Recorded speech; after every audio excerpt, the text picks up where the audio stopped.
Jorge Masvidal taking on Jake the Juggernaut Ellenberger. Masvidal minus 235, Ellenberger plus 195. I just hate the line here. That's my only issue here. Right. Is the problem with Masvidal, and we've seen it a million times before, he just fights to the level of his competition. He's so smooth, and he's so crafty in there. It's just like, but a lot of the times because he's it's something in his style, maybe the build-up or something happens when he gets in there. Because the guy, most of the guys he's fighting against, he's way more skilled, way more technical, but he just kind of lets them fight their fight. Yeah.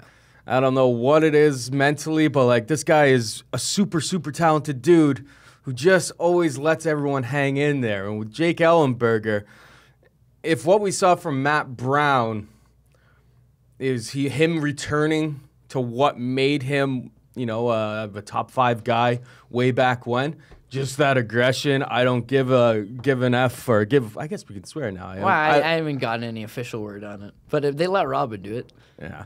All right. Well, zero F's given type of mentality. He bolted as soon as that fight started, knocked Brown down. Everyone remembers the body kick that finishes him off. Tried to finish him off. He started to look a little bit gassed there. And then Brown was starting to take over. It was just like, all right. Brown took the initial storm and then boom, body shot. Dropped him down.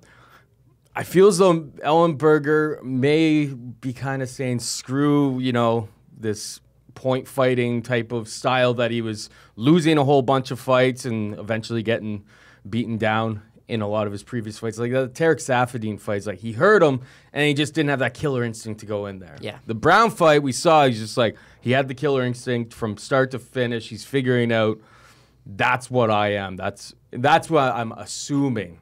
And that's why I can't take minus 235 on Masvidal. I think he wins, but he just allows his opponents to be in there too long, and we know Ellenberger's got power.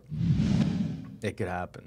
You know what, man? Knocking out Jorge Masvidal, good luck. Then again, knocking out Matt Brown, also very difficult. The thing with Matt Brown is that you can beat him to the body, and once again, we see him beat to the body, although no doubt he almost beat him to the head as well. No doubt he almost beat him to the head as well. I look at this fight and I think to myself, Jake Ellenberger, one fight ago, everyone's saying how done this guy is and how, he's just not the same. He needs to pack it up. You go and you win one fight, and now all of a sudden you're back and you can fight top flight competition. I never said that. No, you never said that. I just mean like as a whole. And listen, the bookie's obviously not saying that either because he's a sizable dog here. But that's the thing about MMA. But I suppose I'm kind of saying that because I'm scared enough off of a line against Masvidal. Yeah, and here's the thing with Masvidal. He's supremely talented, but moving up to 170, he's had kind of mixed results in that he can beat these guys, but he wasn't necessarily hitting them with the hottest shots at 155. Moves up to 170, and he knocked out Cesar Mutanche Ferreira. But outside of that, his power, he drops Ross Pearson, but he's not finishing these guys at 170. Drops Ross Pearson, follows up with some ground and pound, but Pearson kind of just kept moving. You could have made an argument for it to be stopped. And then he gets him up. I just actually finished cutting B-roll for this. Takes him up, or they gets him up against the cage, slams him, starts feeding him more. But then Ross recovers. Yeah. And it's he kind of just coasts. But Ross is a 55er, right? And so now you're getting a bona fide 170 Jake Ellenberger, a guy who's got some size for the division. He's a good wrestler, hasn't wrestled at a high level Reach collegiately. is pretty similar between the two of them. Yeah, but I really think back to that Tarek Saffiedine fight, and that's the problem with Jake Ellenberger is that if you're just going to counterpunch. See, Matt Brown goes at you, right? So as a result, Jake Ellenberger was like, I got to go after him.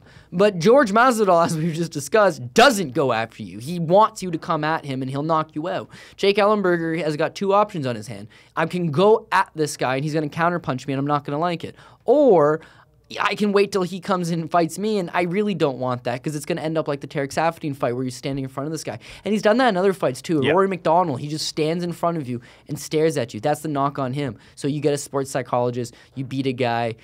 I get it, but at the end of the day, you got to go back to the fact that Jorge Masvidal is that much of a better fighter. He just is sharper all around. So I don't like the line, same thing you're saying.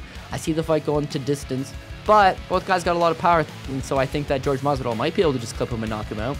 It's a tough one. I would have to say I'm leaning more towards a pass, but I'm confident enough in Jorge Masvidal that I'll take the play on him.